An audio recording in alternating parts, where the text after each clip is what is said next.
To configure RLM Cloud licenses for new customers, you first create a customer account. You add a contact at that customer.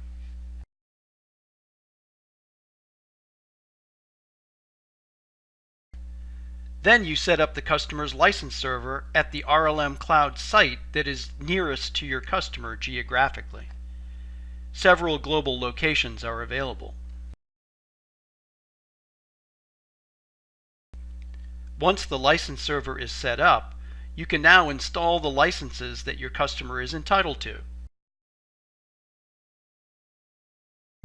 You select products and license types from the predefined list.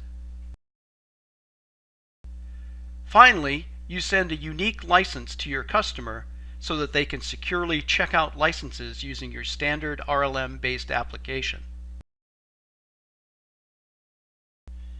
Keep in mind that a Web Services API is also available if you want to integrate RLM Cloud with a CRM, order management, or e-commerce system.